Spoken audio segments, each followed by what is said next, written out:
জানতে চাচ্ছেন যে পহেলা বৈশাখ নববর্ষ উদযাপনের শরিয়া মোতাবেক রীতি কি রয়েছে। এখানে পশু পাখির প্রতিকৃতি নিয়ে যে র্যালি করা হয় এগুলো ইসলাম সমর্থন করে কিনা। আপনারা খোঁজ রাখেন না। পহেলা বৈশাখ নাম দিয়েছেন আপনারা।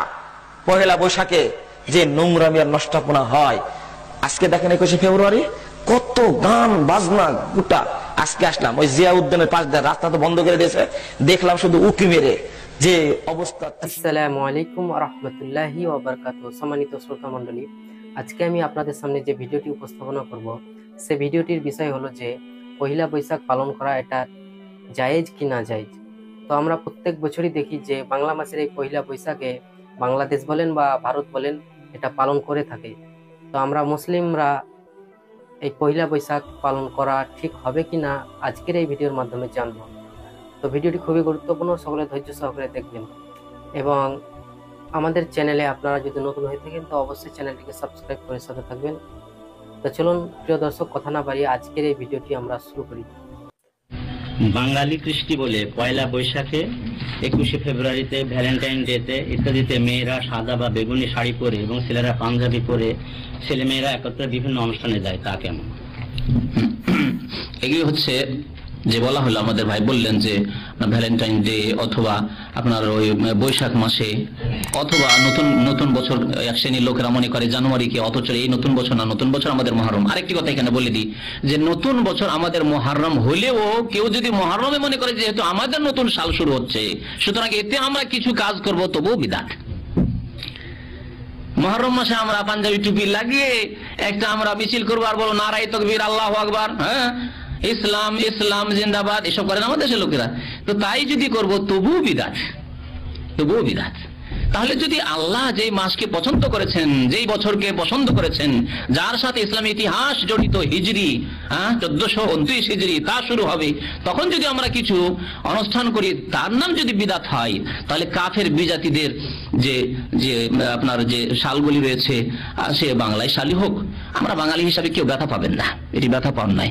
বাংলা শাল, বাংলার সাহিত্যের নায়ক কারা?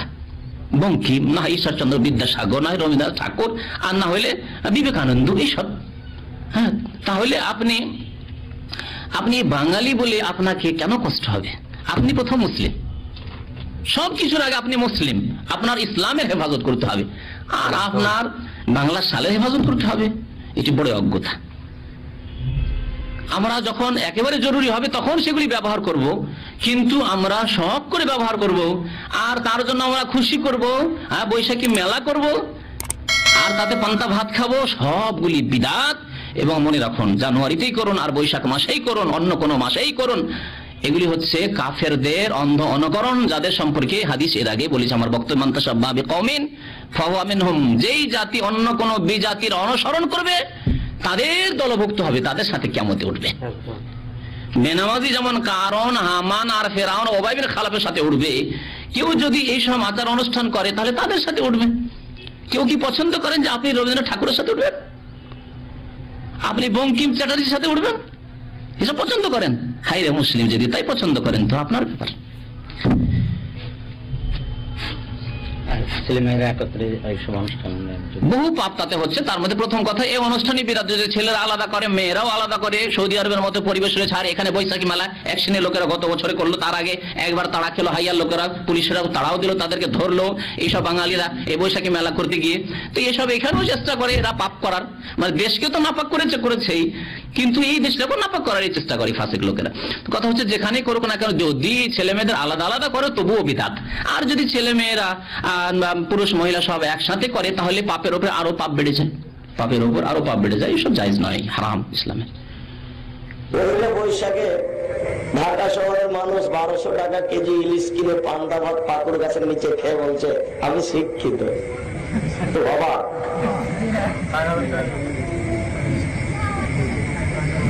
মানুষ জি মানুষ এইরকমই হবে, এরাই মানুষ।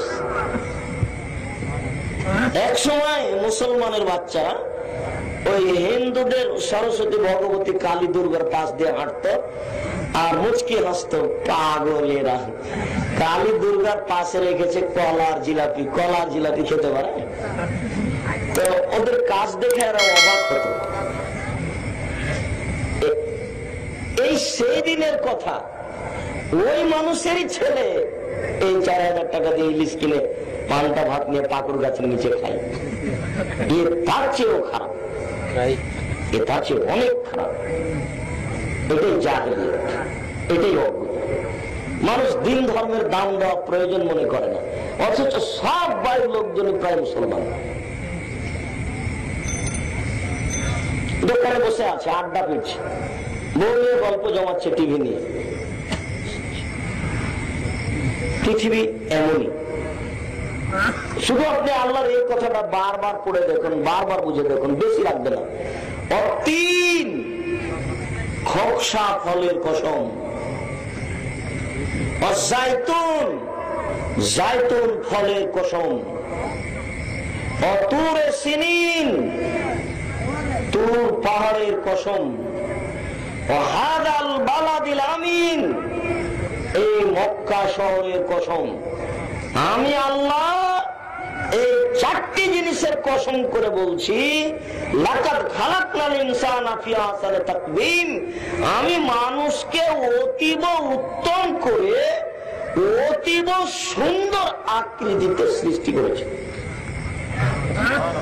কারো আকৃতি এমন নয় পৃথিবীতে, কোন পশু প্রাণীর আকৃতি এত সুন্দর নয়।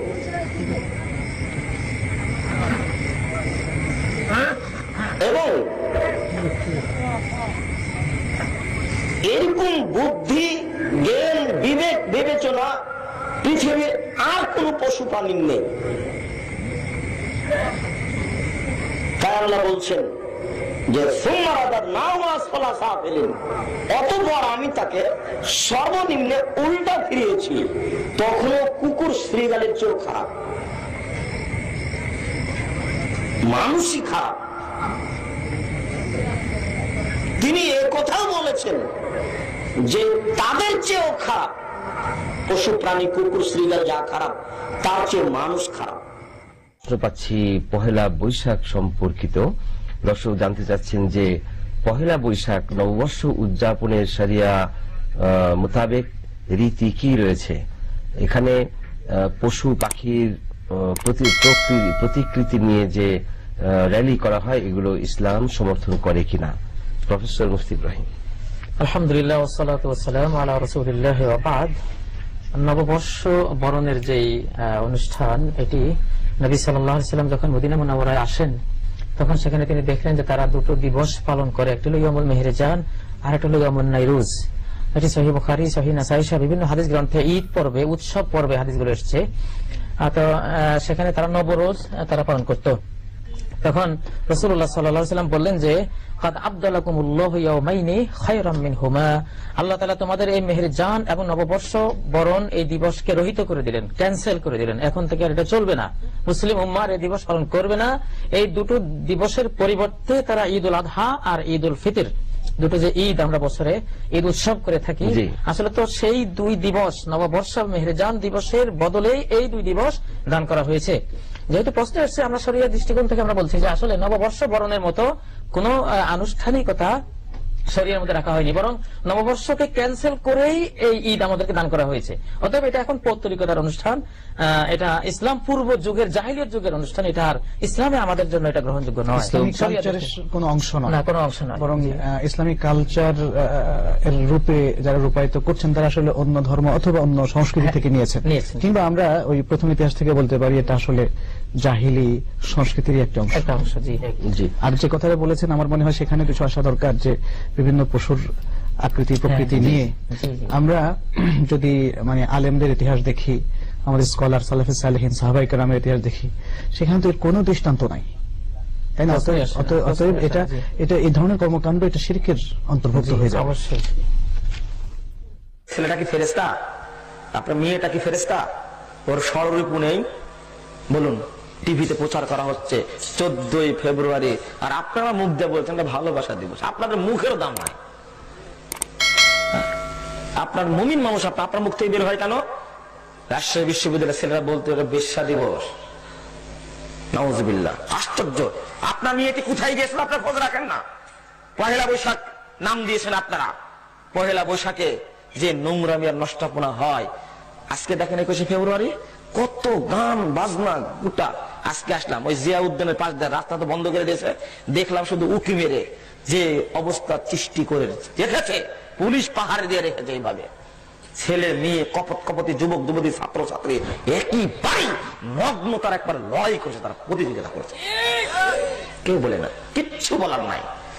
কাল কিয়ামতের মাঠে বিশ্ববিদ্যালয়ের ভিসি কে জবাব দেওয়া হবে, তুমি দায়িত্বশীল ছেলে, এই তরুণ তরুণের নোংরামি করেছে কেন। কালকে চ্যান্সেলরকে জিজ্ঞেস করা হবে, আপনি চ্যান্সেলর ছিলেন, বিশ্ববিদ্যালয়ের ছাত্র ছাত্রী কি করেছে তার জবাব দিয়ে যান। এক ধাপ নড়াতে পারবেন না, উঠাতেই পারবেন না, জবাব দিয়ে তারপর উঠাতে হবে। এমপি সাহেবকে তার এলাকার জবাব দিতেই হবে। তোমার এলাকার নষ্টাপনা চলেছে, তুমি কেন চুপ ছিলে, জবাব দিতেই হবে। চেয়ারম্যান সাহেবকে দিতে হবে, কলেজের প্রিন্সিপালকে দিতে হবে। তোমার কলেজের ছাত্র ছাত্রী পড়াশোনা করেছে, যে নোংরামি করে তার জবাব দিয়ে যাও। মাদ্রাসার সুপারকে দেওয়া লাগবে, মাদ্রাসার প্রিন্সিপালকেও দেওয়া লাগবে। প্রত্যেকে দায়িত্বশীল, প্রত্যেক দায়িত্বশীলকে জবাব দিতে হবে। হে বাপ, আপনাকে দেওয়া লাগবে, আপনার মেয়েটা কোথায় গিয়েছিল। আপনাদেরকে বুঝাতে পারছি না আমি, আমার বর্জনের সাধ্য নেই। কুকুরের মূর্তি পড়েছে বিশ্ববিদ্যালয়ের প্রফেসর, কুকুরের মুখোশ, বানরের মুখোশ পড়েছে, পরার পরে ব্যাঙের মুখোশ পড়েছে, সাপের মুখোশ পড়েছে, পরে বিশ্ববিদ্যালয়ের টিচার একেবারে রাজধানীর বুকের দাপটের সঙ্গে হাঁটছে। দেখেন মূর্তি পূজা করতে গেছে, আর বলছে কি জানেন, ওই বিশ্ববিদ্যালয়ের টিচারের মুখ থেকে বের হচ্ছে, এটা হলো বাঙালি সংস্কৃতি। কত বড় অজ্ঞতার কথা আপনি চিন্তা করেন। আর এদেরকে আমরা বলি শিক্ষিত ব্যক্তি, তাই না?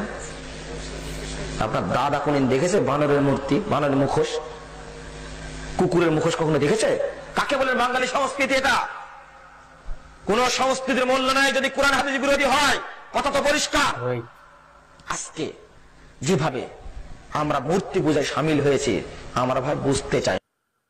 তো প্রিয় দর্শক, আজকের এই ভিডিওর মাধ্যমে আমরা যে বিষয়টি জানতে পারলাম যে ইসলামে দুটি দিন দিয়েছে উদযাপন করার জন্য, সেটা হলো ঈদুল ফিতর আর ঈদুল আজহার। এ ব্যতীত যে কোনো দিন পালন করা ইসলামে এটা হারাম, এটা গ্রহণযোগ্য হবে